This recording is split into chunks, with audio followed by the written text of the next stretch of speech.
Ah, winter. The colder and bitter time of year. The perfect time for going back to work. I believe it has to be. That is, after all, when it's all first began. I have first been stalking her for the past month now.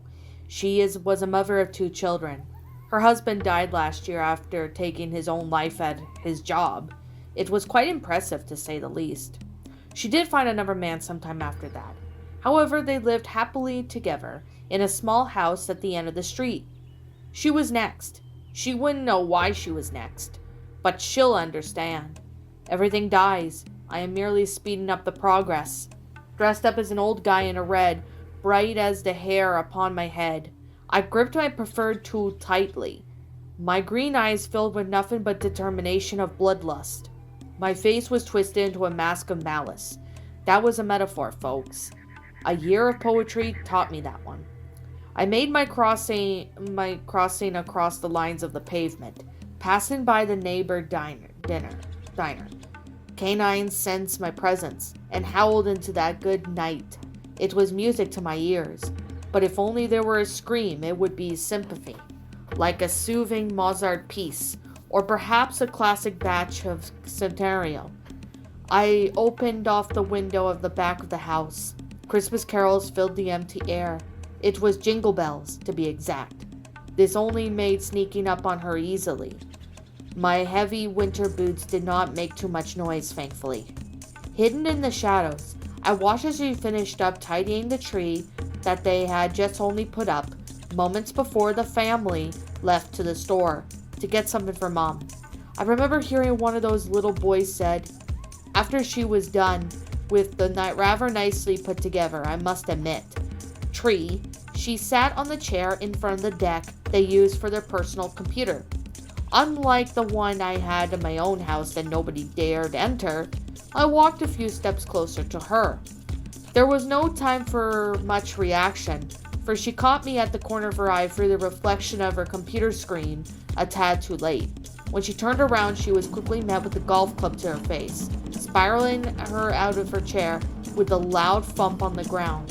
A broken nose and a large bruise covered the right side of her face. Her lips, bloodied as a tooth, was knocked right out and laid on the flooring. The Christmas music continued to play, as though a strange and ironic dirge. "'Tis the season to be jolly, fa la la la la, la la la la."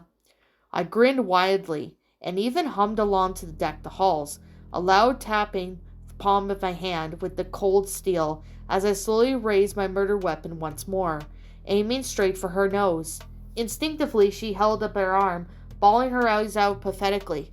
"What do you want from me?" she cried out with the crack of her voice, sobbing hard with confusion. To that I only smiled wider, lowering the club again. I looked briefly, seeing a tiny amount of red caked on inside it. I tried to keep my voice hidden of all the excitement and glee I had while doing this. How hopeful I was. "I was another Creepypasta of the month when, you filthy bitch." With the swift moment, 2 more swings came down hard at her. First she screamed at, second only gave a muffled groan.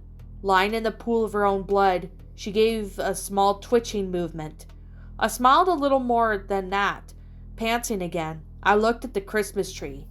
The always morbid mind I had, I was wondering if I could perhaps chop her into pieces and wrap her up, or the better yet, tie her intestines around the tree and hang her organs up as decorations. It was the perfect plan. It was poetry in the making. But first there was one more thing I had to do. I loaded up the wiki page and started to type all this down so you sick bastards to read. Yes, I know who you are. You think I make all this shit up? Of course I don't. I am the ruiner of friendships. I am the given of sorrows. I am the prince of deaths, the swallower of souls. I am the one porcupine that the creepypasta world will ever forget. I am the king of some ordinary gamer's wiki. I am the... A low groaning sound was directed my attention across the room. She was only unconscious, her cute face beaten as she tried to reach towards the doorknob. "Now if you excuse me for a moment," I have a story to finish. What's up, my pretties? It's the Lion Queen here. I want to appreciate you all for tuning into this video, and I do appreciate you guys supporting my video by giving this video likes and stuff. If you really enjoyed this video, be sure to leave a like, comment and subscribe if you're new, ring the bell for notifications to when I upload so that way you guys will get updated for whenever I upload. If you want to follow me on Twitter or DeviantArt, feel free to leave a follow on those if you are interested in following me on those socials.